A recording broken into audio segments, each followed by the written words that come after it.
通知廚房。Yo， 大家好，我係通少，歡迎嚟到通知廚房。平時我哋浸冬菇閒閒地都要用佢4至5個鐘頭，甚至要浸過夜。今日我就同大家分享一下點樣可以喺30分鐘內將佢浸軟。我用嘅係一啲中型嘅冬菇，可以話係大家普遍常用嘅 size， 而且佢都比較厚身。喺未浸之前，佢硬到可以掟死狗，證明我唔係攞一啲新鮮嘅冬菇嚟呃你。當然你攞個西瓜咁大嘅冬菇嚟浸，30分鐘內我就真係保證唔到可以將佢浸軟。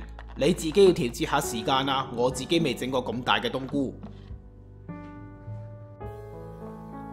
冬菇喺曬乾嘅過程入邊，點都有啲沙石喺面，所以我哋首先用清水略略咁樣將冬菇洗乾淨。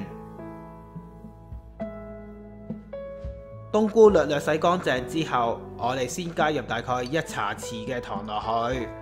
糖有2個作用嘅，一就係佢令到冬菇能夠吸水吸得快啲，咁就可以令到冬菇快啲變得軟身。第二，佢就會保護啲冬菇，令到冬菇嘅鮮味同營養唔會完全流失喺水入邊。之後我會加少少嘅粟粉落去，粟粉能夠黏住冬菇入邊嘅雜質，令到藏喺冬菇入邊嘅雜質同異味都好容易清除得到。之後我哋就要準備暖水，水溫係要有攝氏30到40度左右。如果你冇溫度計嘅話，咁就用手指去測試水溫。手指放入去啲熱水度，應該覺得佢熱，但係未至於辣手嘅，咁嘅水溫就應該冇問題噶啦。水嘅份量我哋唔使預備得太多嘅，只要足夠浸過啲冬菇就可以噶啦。記得千祈唔好落啲熱水落去浸冬菇，因為熱水會令到冬菇入邊嘅鮮味同埋營養大量咁流失。之後我哋就可以將2/3嘅暖水加入去冬菇入邊，將冬菇浸住佢。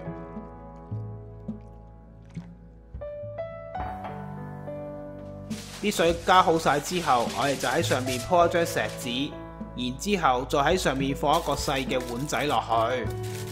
再喺碗仔入邊加入剩翻落嚟嘅暖水，將啲冬菇完全紮住佢，咁樣我哋就可以確保啲冬菇完全俾水浸住。搞掂好晒，咁我哋就只需要等30分鐘，啲冬菇就會浸軟噶啦。好，夠鐘啦，我哋而家就可以攞啲冬菇過嚟檢查一下。我哋首先就咁樣捏下啲冬菇，你會發覺啲冬菇已經完全浸腍晒。捏落去佢一啲都唔硬㗎，非常之軟身，仲有好多水可以擠到出嚟，感覺上好似同浸過嘢嘅冇乜分別。等我攞一塊厚啲嘅冬菇出嚟，試下將佢個頂剪走先。通常呢，冬菇個頂呢係最難浸得軟嘅，如果浸得唔好嘅話呢，個頂係好難剪得走㗎。咁你可以見到我依家用把鉸剪輕輕力就將個頂剪走咗，同浸過嘢真係完全冇分別。